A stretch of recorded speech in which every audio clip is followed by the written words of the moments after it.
Alright, there are hundreds of books about money, making money, overcoming subconscious beliefs to make more money. You'll recognise so many of these titles, and for that reason, we're not discussing these. Today, we're going to discuss 3 books that you've probably never heard of that will change your relationship with money and help you make more of it. Okay, first up we have Jack Canfield's The Success Principles. This is a chunky book, it's an old book. It even smells old, and by old I mean delicious, love an old book. This is 64 principles of successful people. So this guy interviewed, assessed, figured out what successful people do, and distilled it, generous word, into 64 principles. This book changed my life because about a third of the way into the book, I realised that I was not only blaming my parents for the fact they hadn't taught me how to get rich, love you mum and dad, but I was even jealous of other people I knew who had really rich parents, as in they had investments, they understood the stock market, they had properties, and I thought, why wasn't I taught this? Why wasn't I taught this in school? Why didn't my parents teach me this? And I must admit, guys, I was angry. I've come from a house full of love, and all I could think about was, why aren't I rich? Why aren't I rich? That is not a good energy. It's not a good energy for making money. But more than that, if you blame somebody else, that allows you to keep responsibility off yourself, and it allows you to say, it's not fair, I didn't know any better, etc., fill in your own excuse. And what that allows you to do is deflect from action. The only way you're going to get rich, the only way you're going to make more money, the only way you're going to change your life is to say, that sucked, draw a line under it. Now, what do I need to take responsibility for?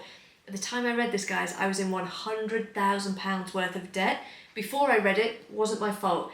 It was my parents' fault. I don't feel that way now, guys. It was the economy's fault. It was my team's fault. It was the education system. No one had taught me. Woe is me, woe is me.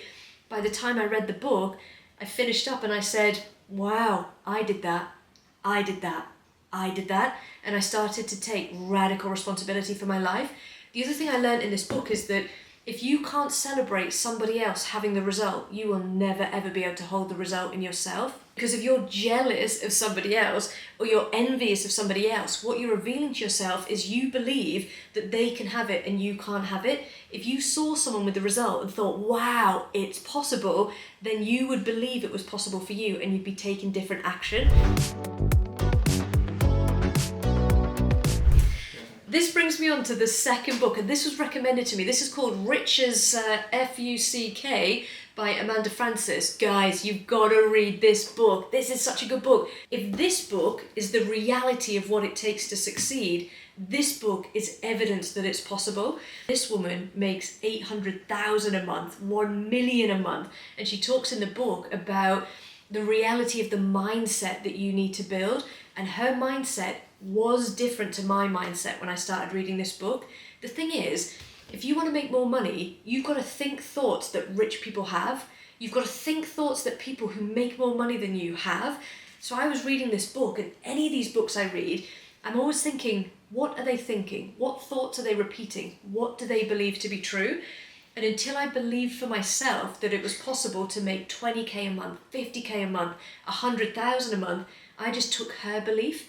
And whatever she thought, I thought, and I drummed into myself. Whatever the beliefs were that she was building, I took those beliefs to be my own. And if ever I stood and I said, I'll never figure this out, I'll never go from 2k to 10k, from 10k to 50k, from 50k to 80k, I would just say to myself, Lisa, she did it, it's possible, it can be done, you haven't figured it out yet. So this book is such a good mix of her story of how she did it, with insights and advice on how she's teaching thousands of other entrepreneurs to change their money mindset.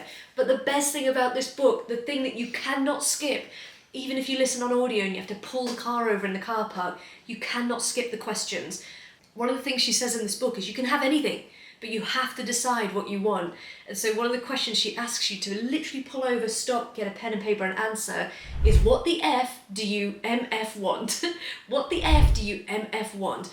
And if ever I feel lost or I'm drifting or I feel stuck, I just stop and I say, Lisa, what the F do you MF? You're filling in the gaps, right? What the F do you MF want? And I write down what I want. But the big difference is I never say, I want enough money to be free. I want to retire my partner. I want a bigger house. I never say that. I've got very specific money goals. I know exactly what that breaks down to in a month. I know what thoughts I have to think, what actions I have to take. I can tell you what house we're moving into, where it is, how much that house is, what we need as a deposit. Because when we say, what the F do you MF want, the more clear you can be, the more likely, A, you're going to vibrate at that frequency and call it in, and B, how can you ever go after a goal if you haven't got the specifics of what that goal is? Read this book, adopt her thoughts, copy her habits, because if there's a result that you want, you can't just be the person that you are to get that result. There are things holding you back mentally, but it's not just that, it's the physical action that you take. So these two books in combination are so powerful. Stick around, because after this next book, I'm going to share with you a book that you weren't expecting that's going to massively help you on the journey. Stick around. Alright, last book. This is Money on Your Mind by an actual psychologist. This book is the psychology behind your financial habits. The first thing you have to do in business is learn how to collect money, exchange products, services for money. That's a tricky thing to learn, that's the journey you're on. But once you start collecting the money, the next hardest thing that you have to master is keeping that money. The more money you make, the more money you will spend if you don't have a plan. So I always wanted to get rich, and I really thought that one day I would just blow up and I'd make so much money that I would get rich. That isn't how it's happening. That isn't how it happens for the vast majority of people.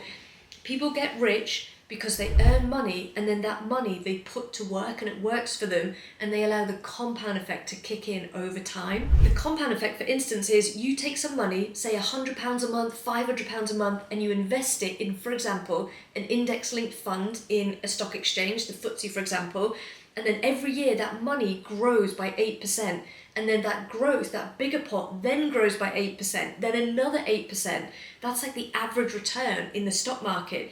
Imagine if you were putting away £500 a month, and then it was £500 plus 8%, and then you added another £500, and now it's £1,000 plus those 8%. Now they're compounding. That's how you get rich. It's the compound effect over time. So it's not just about making money. Making money is one part of entrepreneurship. Keeping the money is how you get rich. That's how you build real wealth. I had a real problem keeping money because it didn't feel safe for me to keep the money. Read this book. This book is a psychotherapist who has sat in conversation with patient after patient who has struggled with not being able to charge their worth, gambling addiction, overspending, credit card spending. And what underpins all of it is a very human desire to alleviate pain. There's either a pain in you that you are trying to resolve or soothe by spending the money or giving the money away or over expending yourself or avoiding selling, or there's a blueprint you're running that you adopted from your culture, from your upbringing, from your family, from the economy, from the country that you're in, that is stopping you from doing what is required. There's no way you're going to make money if you can't figure out what the underlying blueprint is that you're living out day by day, and if you can't figure out what you're in avoidance of. So I read so many books about money mindset, and really this is the book that changed my life. It was going into the psychology of why am I behaving that way? What am I trying to give myself when I do that? And really changing a deep-rooted belief system in myself that says it is safe for me to have money.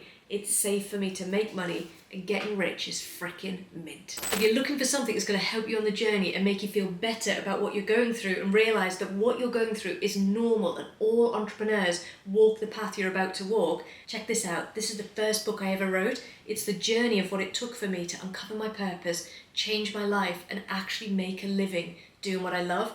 This is perfect if you feel like you're just not making the leap to go all in, if you feel like there's a story that you're repeating on loop and you don't know where it's coming from, or if you want to get started with your first course, your first product, your first service, and you don't really know how to market it and win your first few customers.